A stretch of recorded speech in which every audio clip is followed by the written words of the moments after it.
Bonne nouvelle pour la rentrée académique 2022-2023, l'École supérieure d'administration, d'économie, de journalisme et des métiers de l'audiovisuel ESAE vous ouvre les portes de ses différents sites. À Gbedjourmende, à Bomé-Calavi, à Kpakpa et même à Parakou, l'université ESAE vous offre des bons d'études et des demi-bourses dans toutes ses filières en licence 1, 2 et 3. Et pour les 100 premières inscriptions en master 1 et 2, bénéficiez des demi-bourses. Nouveau bachelier, vous avez au moins la mention assez bien, inscrivez-vous vite à ESAE et bénéficiez d'un bon de 50 000 francs CFA. Étudiants, étudiantes et nouveaux bacheliers, payez 200 000 francs CFA en sciences de gestion, sciences économiques, sciences juridiques et en administration des affaires en licence 1, 2 et 3 et 500 000 francs CFA en master 1 et 2, 250 000 francs CFA en administration générale, administration des finances, journalisme et métiers de l'audiovisuel en licence 1, 2 et 3 et 600 000 francs CFA en master 1 et 2. Alors, inscrivez-vous vite et profitez des offres exceptionnelles mais également d'un enseignement de qualité à l'université d'excellence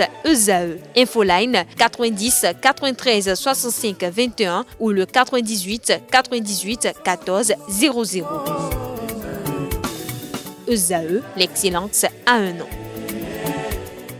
Bonjour à toutes et à tous. Le ministre des Sports Oswald Omeki a convié les fédérations sportives à la cérémonie de remise des subventions de l'État au titre de l'année 2023. Ce jour, l'information est rendue publique à travers un communiqué en date du 26 avril 2023 et signé par le directeur des sports d'élite Bonaventure Kodia. Alors que les clubs de la Super League Pro du Bénin s'apprêtent à aborder la phase retour, ils seront soulagés financièrement, ceci après plusieurs mois d'attente des subventions. Ils étaient habitués à rentrer en possession de cet appui financier de l'État béninois en début d'année. Mais cette saison, le gros retard observé n'a fait qu'empirer la situation financière des clubs dont certains d'entre eux arrivent à peine à payer les salaires aux joueurs. Les clubs de la Ligue Pro Suite recevront également les subventions. En dehors des clubs masculins, les clubs engagés dans les championnats féminins première et deuxième division sont aussi pris en compte au même titre que d'autres fédérations et les centres de formation, sans oublier le Conseil national des supporters du Bénin. Autre information, en attendant le démarrage effectif des compétitions de la Fédération béninoise de handball, les équipes s'activent et se mettent en jambes. À cet effet, El Hadj Bolariwa Abdou Wassiou Dougbe et son équipe organisent du samedi 29 au dimanche 30 avril prochain le tournoi de l'amitié à Parakou. Le tournoi de l'amitié est une compétition de fraternité et de convivialité autour du handball qui regroupera 15 équipes seniors, juniors, cadets et cadettes confondus. Les rencontres se dérouleront au Centre des arts et du sport de Parakou. Le tournoi est parrainé par le président de la Fédération béninoise de handball, Sidikou Karimou. Autre discipline, la 18e édition du Tour cycliste international du Bénin prend son envol le 2 mai 2023 et va durer 6 jours. 14 pays dont le Bénin anime cette édition. Il s'agit du Bénin, pays hôte, de l'Afrique du Sud, de l'Algérie, du Burkina Faso, du Cameroun, de la Côte d'Ivoire,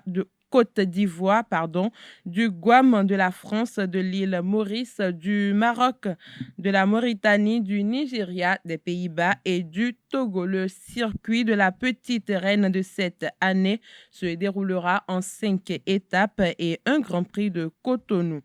L'étape 1 prend en compte le parcours Parakou-Djougou d'une distance de 132,53 km.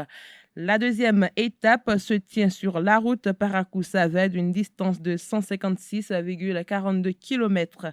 Les coureurs poursuivront leur sprint d'endurance avec l'étape 3 qui part de la capitale royale Abomey à Komé, 140,52 km.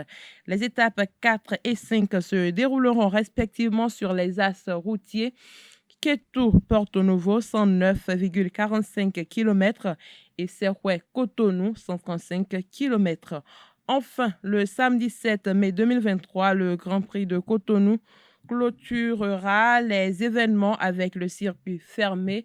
Route des Pêches Cotonou, 104,4 km, servira de piste pour les différents cyclistes. Pour finir, candidat à sa propre succession, le Camerounais Ahmad Kalkaba Malboum est réélu président de la Confédération africaine d'athlétisme à l'issue du 30e congrès de cette instance qui se tient en Zambie. Le colonel Ahmad Kalkaba a eu 51 voix sur 54 au terme du vote qui s'est déroulé dans un excellent esprit. Les assises de la Confédération africaine d'athlétisme terminées, place au championnat d'Afrique des moins de 18 et 20 ans qui s'ouvriront à Ndola. Ahmad est réélu pour un nouveau mandat de 4 ans. C'est tout pour la page des sports de ce matin. Merci pour votre attention.